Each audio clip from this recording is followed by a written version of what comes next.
YouTube, time for another video. Kind of parked on a slant here, but whatever. Day before Thanksgiving, and here we are, just driving around town. Tired as fuck. I just hit the gym and deadlifted, and deadlifts kick my ass these days. I used to be able to do them 3 times a week if I really wanted to. Now it's one, sometimes 2 times a week. Probably need to move on from trying to deadlift 700. I'm stuck in the upper 5s, and I don't see myself getting any stronger without roids. I think I could get to like 750 with steroids, but I don't care. I prefer having my heart not explode in my body when I'm 55 years old or whatever. This video is mostly about how stupid MAGA fucks are for thinking that they're gonna restore your masculinity or some other stupid shit. But again, I mean, I've been saying this for a while now. I supported Kamala last year. I was not thinking she was great, but she was worth supporting over Trump. I think Trump has made the divide between men and women grow so large that I'm not going to sit here and say you have to nod and agree with everything feminists say. I've already criticized their ideology to some degree, which I think it is a flawed ideology. I don't think it's perfect by any means, but it's better. And I don't even know if I'd say it is probably better than MAGA. But I would say it's not an answer. Neither one is an answer really to society's problems. Because the biggest concern I have again with the feminist side of things is I don't really see people ending gender roles for men. In order to end gender roles for men, it has to lead to a reasonable adult experience. And that means, to some degree, dates, romance. I have to be able to quit my job and women still want to date me because if a woman was in a job she hated, I would support her. If she was unemployed, I would not lose my attraction to her. I think there are women out there who would do the same. But I don't think it's as plentiful of a number of women, which sucks because there's a lot of women out there that I deem attractive and they don't deem me attractive, which sucks. But nevertheless, it doesn't mean deny climate change. It doesn't mean Donald Trump's going to make your individual life as a man better. Donald Trump has taken advantage of younger men of all races, even older, definitely older men too, but younger men especially have and stupidly jumped on the train, and they're finally now starting to see the writing on the wall. Thank God, because again, you can criticize feminist, the extreme militant dumb feminism, and still be, again, there are things about the feminist movement I support. I think women should be allowed to start a business if they want to. I hate all this new talk on the right about take women's rights away. Fuck you. Women exist. They're adults. They might do things differently as an adult than you, but they are not necessarily always wrong. I just wish they wanted to have more dates, romance, and sex. But anyway. You're starting to finally now see, I think, the pendulum swing a little bit. I see more and more, my YouTube algorithm has always been more left-wing, but there was always the occasional, like, podcast bro who would sneak in there, and I don't see that as much anymore. I think the viewership of all these things are diminishing. I think, they're not going to just die overnight. Things like, something like Joe Rogan, who, gets, 200 million from Spotify, that's not going to die in a day. But you're seeing more and more people kind of see like, oh, these podcast bros that I spend hours a day listening to, they're actually holding me back more than really any Democrat, even a lot of the Republicans in the Oval Office and in the House and the Senate, to be honest with you, even them. What's really ruining your life is internet addiction, and it's a combination of, one, wasting time listening to all these podcasts, and two, this is where, again, I will criticize male behavior in the dating game. People who, like, kind of simp, I guess is the term. I don't, I actually think, if men kind of are fueling these women who, everyone hates all these women who don't like, who use OnlyFans and are obsessed with their phones themselves. And it's like, well, you're enabling it because you keep liking and probably secretly jerking off to their photos and all this other shit. And it's like, well, how are you not to be criticized at all yourself? Again, these are the same MAGA dudes who are like, we need a traditional society. Well, why are you, you're jerking off to these girls you've never met on Instagram? You're objectifying the fuck out of them, and you're not, you're not traditional at all yourself. I mean, a lot of these. Also, the other thing is all these.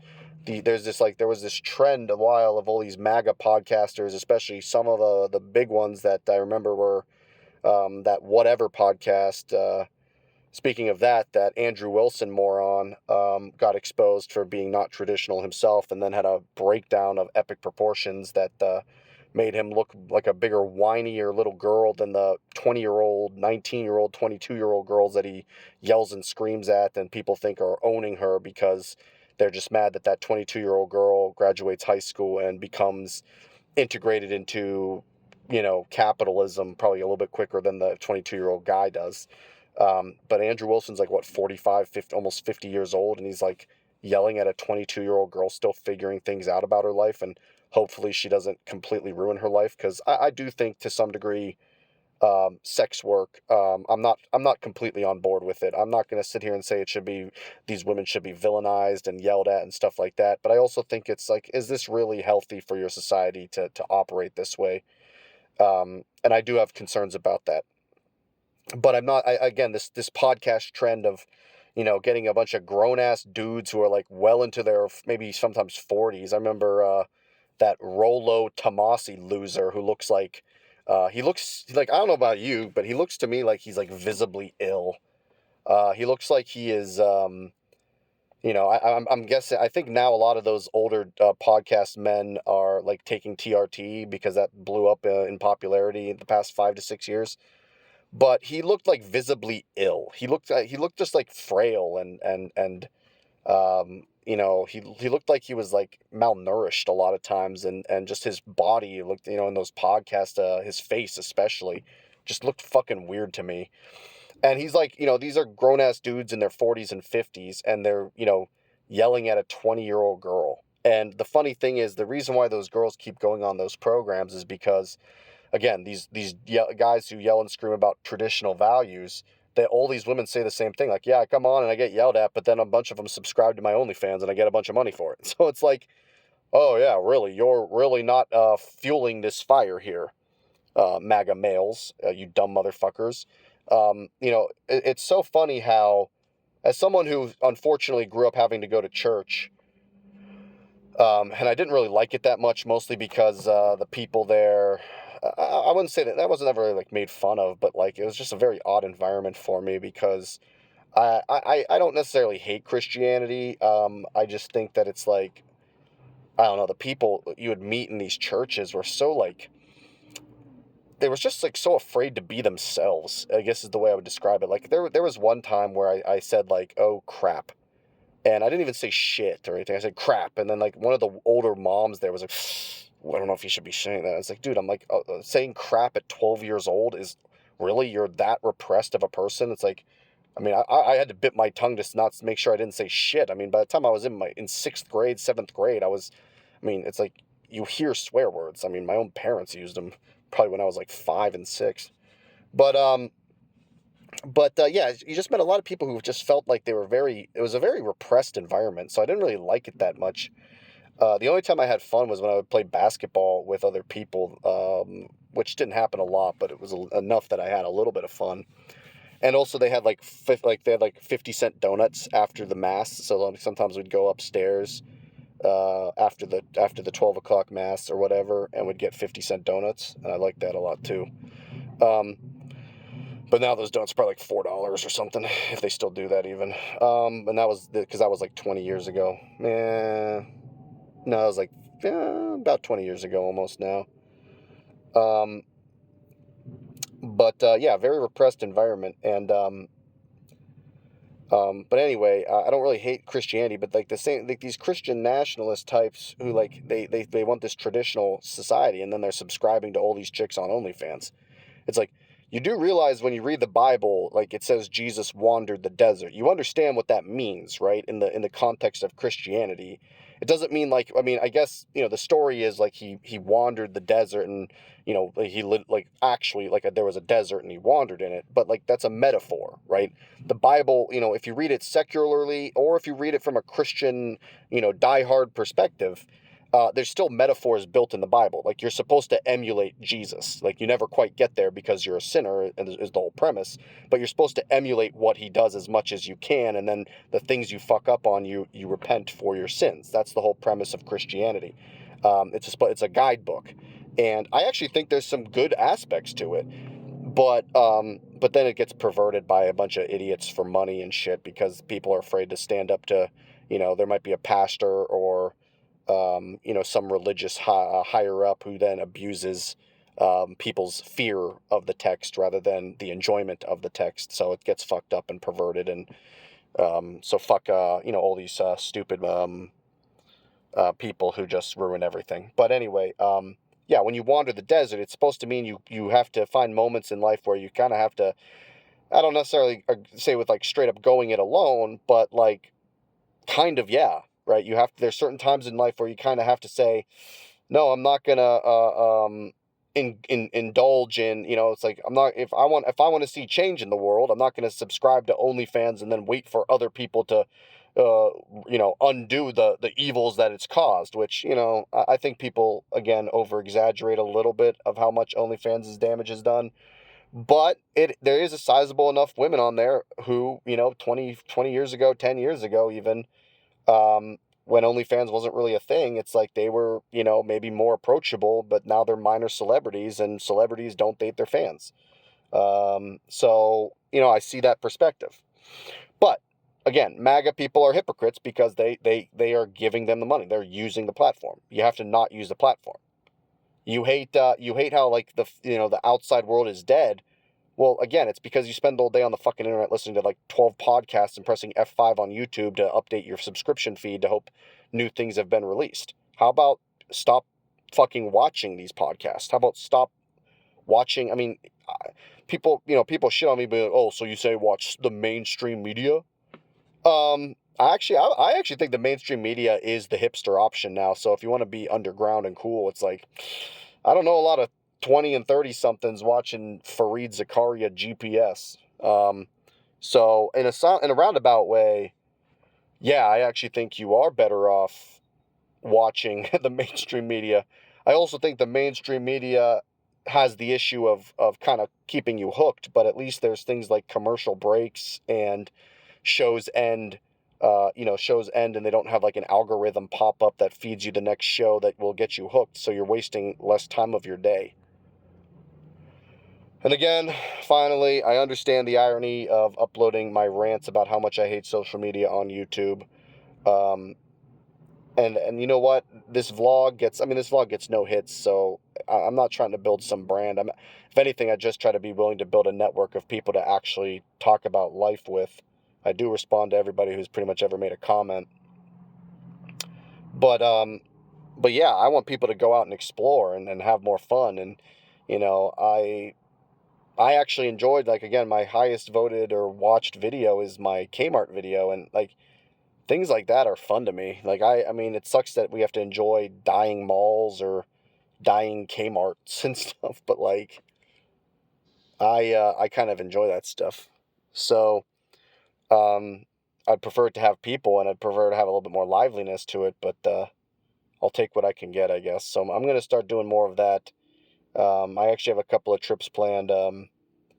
One of them is I'm thinking about, so I've been trying to mostly go around areas that are not too far of a flight or a drive. I have been looking at a couple of them. I've been to I went to Miami fairly recently. I was looking at both Atlanta and New Orleans, so I was thinking about doing some of those. I think there's some places. I've heard. I know that in Atlanta there's a lot of suburbs. It's a very sprawled out city from what I understand. So I'd like to go see that because, I believe the suburbs are dead. So I'd like to see if Atlanta's suburbs are dead, if it's a sprawled out city as much as people say it is. So there's that. New Orleans, I'm not so sure about. I've never been there, but from what I understand, actually, it doesn't have a lot of suburbs. It's mostly just the city proper, and that's like kind of it. So it's like the opposite there. But I'd probably have more fun there. But I don't know. Both those cities probably are big enough to have nightlife or something for me to do that's not driving around looking at malls and dead malls and Kmart's. But yeah, I hope everyone, this is the day before Turkey Day. I hope the few people that watch this shit watch Thanksgiving or have a good Thanksgiving. Again, I describe myself as a left wing incel. I don't know. I don't blame everything. Again, I've had female bosses and managers that I care about and respect and are smart and capable. It has nothing to do with they can't do these things. I just think that, like, I deem a lot more women attractive than they deem me. And so I have to do something with my time to, make sure I have an adult life, just to make sure I can live. And, again, like, I wouldn't care if she wanted to be a stay-at-home mom or if she wanted to make more money than me. I wouldn't care. If you're into me, I don't really care. I mean, I might have an insecurity about women taller than me, but I'm pretty tall myself, so I don't really meet too many women taller than me. But I probably would have an insecurity there if like a 6'3" or 4 woman was like was interested in me. I might be intimidated by that. I don't know. Um, but yeah, I think the social dynamic of this country is really the problem. And I will say I don't think Democrats or Republicans can really fix that. I just think that the Republicans are adding fuel to the fire and making things a lot worse with social media and how they engage with it. There's just so much anger and hatred coming from the right side, while the left, okay, yeah, there's maybe some mentally unwell, you know, septum piercing chick that, okay, yeah, that person needs some help and is probably on the internet too much. But I mean, with the right wing, it's like you have people who have 100,000 followers. You find out that their account is based in Greece or Macedonia or Russia or some other random ass country that and they're basically adding propaganda. And that to me is way worse than any pink haired feminist who is over the top about how bad the things are for the patriarchy or whatever. Like, again, the MAGA fucks are just more emotionally just unwell and absurd. And also, a lot of them are not even real people. So they're just worse. They are. Um, I do have some concern. I don't like the blank slate shit. And the left needs to abandon blank slate stuff. And they kind of are. But again, MAGA is worse. It is more destructive. It is more anti-fun. It's more anti-friendship. And it's more anti-sex. It's more anti-dating. It's more anti-everything. Yeah, the left needs to stop with the hetero-fatalism and hetero-pessimism shit. I think that's annoying. But I just think MAGA's way worse. And it's been way worse for 10 years now. Um, it's only finally now starting to see people are starting to wake up to how stupid this shit is. And again, this is maybe going to be my general voting premises for a while now. Maybe not perfectly, but whichever president or candidate or person in general running is less obsessed with their social media profiles is probably the person maybe gonna I might vote for. Um, and Donald Trump's an unhinged lunatic at 3 a.m. It's like, you're the president of the United States. Go to fucking bed, dude. Like, you're already probably not getting enough sleep anyway because the presidents, they don't get to sleep that much. Although Trump probably doesn't give a fuck. He probably does whatever he wants and fucks everything up. But it's just like, you're already probably on a limited sleep schedule as the president. So, like, stop watching, like, tweeting about Fox News or tweeting about how bad everybody is or whatever, and, like, actually govern. And Kamala would do that. I think Kamala would use social media in a way that's like, okay, she posts some stupid photo of her dumb family on Thanksgiving and, oh, have a good Thanksgiving. And it's like, who cares? It's just some stupid little engagement and it's meaningless. While Trump is just going on like these, angry rants that are just lunatic level, mentally unwell and just unhinged, stupid shit. So yeah, I do think MAGA's worse than the overly woke leftists. Just my thoughts and amount. Happy Thanksgiving.